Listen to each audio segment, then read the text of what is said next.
trabalhar um pouquinho, porque senão vocês ficam só me enrolando e a gente não faz nada hoje. Então, peguem lá o caderno de atividades. Aí a gente, numa outra aula, a gente estuda um pouquinho mais sobre ancestralidade. E, aliás, eu estou recebendo muito bons trabalhos.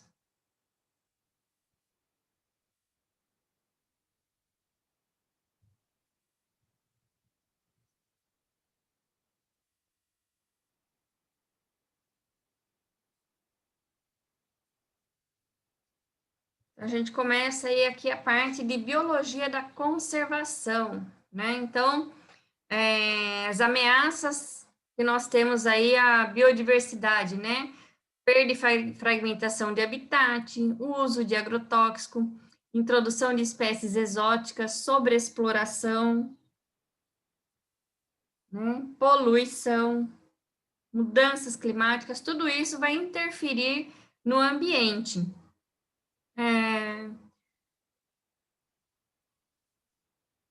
Todas essas ameaças aqui, isso tudo acontece devido à ação do homem, né? A ação antrópica, né?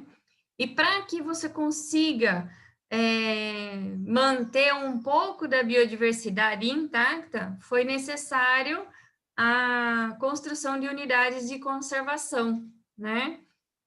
Que são as de proteção integral, onde você não pode habitar, você só pode visitar aquela área, você pode utilizá-la como fonte de pesquisa, mas você não pode retirar absolutamente nada do local, né?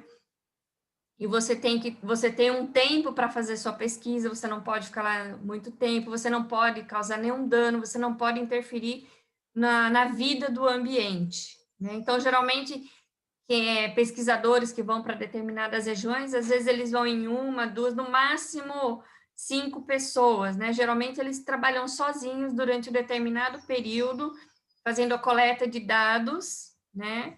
Então, uma situação bem complicada, né? Para gerar o mínimo de impacto no ambiente.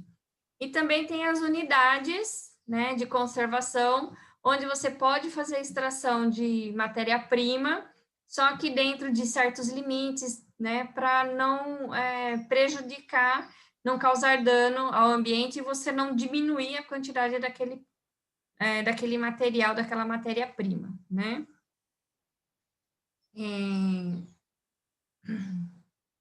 Depois, o próximo passo que vai falar, ele vai falar um pouco da questão da sustentabilidade e pegada ecológica. O que quer dizer aqui sustentabilidade? Que você pode utilizar, a gente deve utilizar os recursos naturais, mas de tal maneira que a gente cause um impacto menor possível no ambiente e fazer de tal maneira que a gente dê tempo para o ambiente se recuperar daquela ação que você provocou, né? E a pegada ecológica está relacionada aí às marcas que nós deixamos em cada ambiente. Depois vai ter um pouquinho sobre recuperação de áreas degradadas, solução para problemas ambientais. Então, vamos às atividades. Página 17. Principais ameaças à biodiversidade. Então, utilize as palavras do quadro para completar corretamente o texto. Então, a gente tem aqui, né? Ecossistema, equilíbrio, biodiversidade, extinção ambientais, consequências, atividades humanas, naturais, poluição. Então, vamos lá. O planeta Terra se mantém por meio de um delicado equilíbrio dinâmico em que grandes alterações podem provocar graves consequências. Por exemplo, a degradação excessiva de um ecossistema pode desencadear a escassez de recursos naturais e possíveis alterações ambientais. Fatores naturais, como terremotos e atividades vulcânicas, e também fatores relacionados às atividades humanas, como a poluição, contribuem para a extinção de espécies, consequentemente, para a redução da biodiversidade. Então, o nosso planeta, ele tem uma grande biodiversidade. O que significa isso, né? Ele tem uma grande diversidade de vida, de espécies, de seres vivos vivendo em harmonia. Porém, o ser humano, dotado aí de capacidade de raciocínio, aprendeu a pegar a madeira para fazer um móvel, aprendeu a pegar a madeira e queimar para fazer fogo, para cozinhar os seus alimentos, né, para assar a carne lá no passado, na pré-história. Ele aprendeu a queimar a madeira para ter o fogo, para ele se aquecer no inverno e não congelar. Ele aprendeu a domesticar determinados animais, né, para auxiliá-lo, por exemplo, no caso da vaca, a gente aprendeu a domesticar a vaca para tirar o leite, né, para consumir a carne. Aprendemos a domesticar a galinha. Cadê o Bruno Noda? Né? Aprendemos a domesticar a galinha para pegar os ovos dela para alimento e também para... Depois para comer ela. Oi? Para alimento, né? Para alimento. Então, quando você utiliza dos recursos naturais, né, de maneira que você não cause uma grande extensão de danos, o ambiente ele consegue se recuperar. Por exemplo, se eu tenho uma área que eu tenho 50 árvores, eu preciso derrubar as 50 árvores para eu poder ter a minha casa, para eu poder me alimentar, para eu poder cuidar da minha vida? Não preciso. Se eu derrubar 10, eu já vou conseguir fazer tudo isso. Já consigo construir minha casa e já vou ter madeira aí para queimar. E aí, o que eu vou fazer naquele espaço?